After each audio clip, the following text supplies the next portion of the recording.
يا معلم، عاوز واحد يصدر. يا معلم، عاوز احجز اردن. عاوز احجز اردن. بقول لك ايه، كلمنا صوت مش عم اعرف اقرا. انا شفت التيشيرت اللي عندكم على الفيس وعاوز اشتريه يجي لي اردن.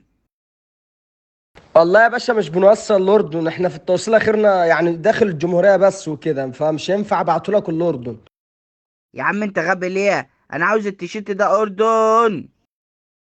يا عم قسما بالله بنوصل الأردن، قسما بالله العلي العظيم التوصيل عندنا متاح جوا مصر، بس يعني احنا بنوصل جوا مصر منوفية شرقية بتاع. لكن انا ابعت لك تيشيرت الأردن ليه؟ الأردن ما فيهاش تيشيرتات.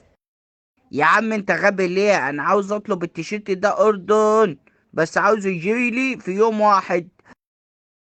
استغفر الله العظيم يا رب. يا عم وانت ليه مقتنع ان احنا بنوصل الاردن برضه؟ انا قاعد احلف لك بالله هو انت مش مصدقني ليه يا عم؟ وانا ملحد قاعد احلف لك بياخو والانجيل ما بنوصل الاردن. احنا غيرنا مصر بس، وحتى لو بنوصل الاردن يعني انا هبعت لك التيشيرت من مصر الاردن في يوم واحد ازاي؟ هبعته لك عبر الزمن، انا هبعته لك اير دروب. مش بنوصل الاردن.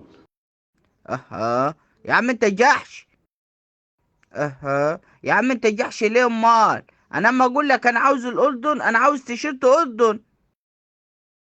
يا باشا معلش، بس هو بغض النظر عن اي حاجه حضرتك، بس وانا ملاحظ انك قاعد تغلط فيا، يعني بتقول لي يا غبي ويا جحش. ده انت بتقول لي جحش مرتين هنا اهو، يعني انت بتكررها مرتين. ده انت لو رابطني عندك في البيت انت مش هتبقى متاكد ان انا جحش كده.